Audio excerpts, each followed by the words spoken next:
Hi Year 7, it's Miss Mulcair here. Today we're going to start looking at some adventure articles. So the first thing that I want you to do is to go to class charts, make sure you've downloaded the colon worksheet. So the colon is a type of punctuation. It's this one here with the two dots, and it's used to introduce a quotation, example, or an explanation. So I have 3 examples here for you. First one, the host made an announcement. You are all staying for dinner, so that's using a colon to introduce a quotation. The second one is there are lots of things I need for camping, sleeping bags, pans, utensils and warm clothing. That's when a colon is used to introduce an example or some examples. And then the third one is he got what he worked for, a promotion. And that is when the colon is used to introduce the explanation, because what he has worked for is the promotion. So open up your worksheet and add the colon into the correct place, and then decide whether the colon is being used to introduce a quotation, an example, or an explanation. So pause the video while you do that. Okay, so I have the answers up on the screen for you, so you can check through your work, make any corrections you need to do.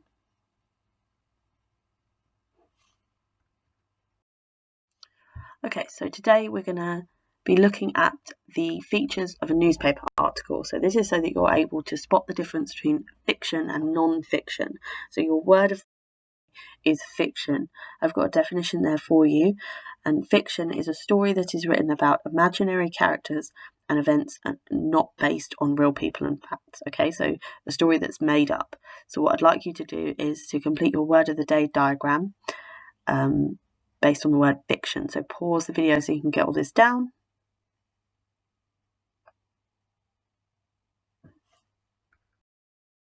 Okay, so we're going to look at the features of a newspaper. So we have a few different ones here. What I want you to do is to write them down, and then if you know what they are, write down what they are. We have a headline, a byline, quotes, introduction, body, and photograph and captions. So these are all things that you'll find in a newspaper. If there are any you don't know, just wait until we go through it on the video, and then you can add it to your work as we go.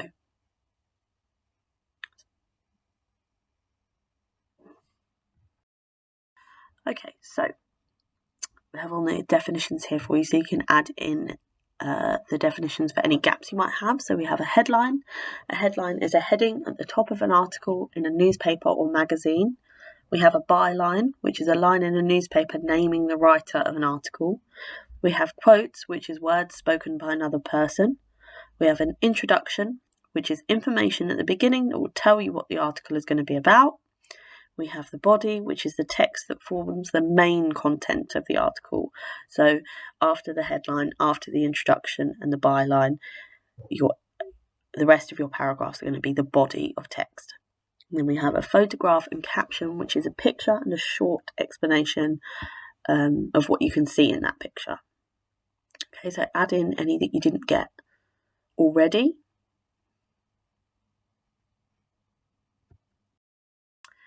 Okay, so we're going to look at an article. There's a picture of it here, but you're also going to be reading through it again. So it's on class charts for you if you want to go and download it.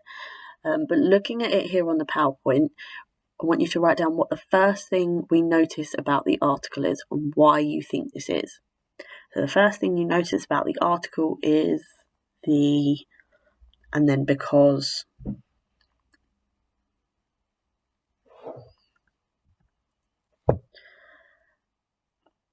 Okay, and now we're going to read through the article together. And as we read, see if you can find any of the features that we've been talking about. So if you can spot the byline and the body of text, the caption, whatever else. Okay, so I'm going to read through it. So if you want to read through it with me, follow along. We have Amazing Adventures in Australia Await by Carol Ann Sharp. On the 16th of July 2012, I decided to finally take the plunge, pack up all my belongings, hug my parents goodbye and jet off to sunny Australia, all on my lonesome. Australia is known for its natural wonders, wide open spaces, its beaches, deserts, the bush and the outback, so why wouldn't you want to go there? Being a 22-year-old who still lives at home, works with their parents, and even holidays with them, I do have friends, I promise, the idea of leaving the comforts of home and travelling halfway around the world was terrifying to me. But let me tell you, it is worth it. The sights and adventures that Australia offers do not compare to anything or anywhere I have ever been. During my year over there, I managed to hire a jeep and travel around the country seeing mountains, beaches, and city life. I even managed to witness a kangaroo fight. The power of those small animals is quite amazing to see in the wild rather than behind a glass window at the zoo. As well as seeing all these wonderful sights, you meet interesting people on your adventures. During my second week, I met a couple in Port Lincoln who had recently gone shark cage diving. Now, the idea of this used to terrify me, but Ellen described the experience as magical and out of this world. She explained that sharks are misjudged as being vicious man-eaters when in fact they are just simple predators of the sea. In addition to this sea life adventure, Ellen also went snorkeling and described the beauty of the reef as magnificent. With all that Australia has to offer, bungee jumping, scuba diving, shark cage diving, mountain climbing, who would turn this down?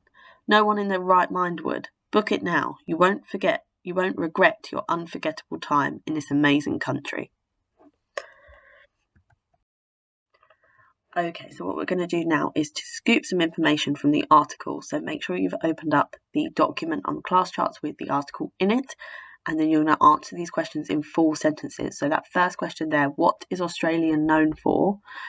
Your sentence starter is there in red. So Australia is known for, check the article to find the answer. Then you need to answer, what did the author see on her visit? Number 3, in her second week, who did the author meet? Number 4, what story did they tell the author? And number 5, what overall opinion does the author have about travelling and adventures? If you finish that and you want a bit of a challenge, see if you can find any of the words in the article that are repeated. Okay, so there's your task. Just pause the video here so that you have a chance to answer those questions.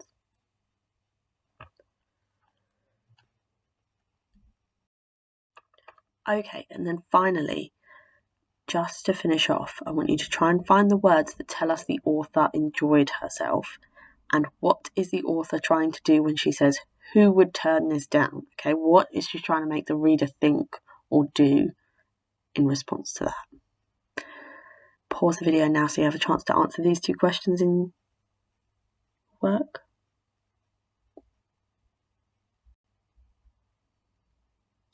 Okay, and that's it for today. Thank you, Year 7. I'll see you for the next one.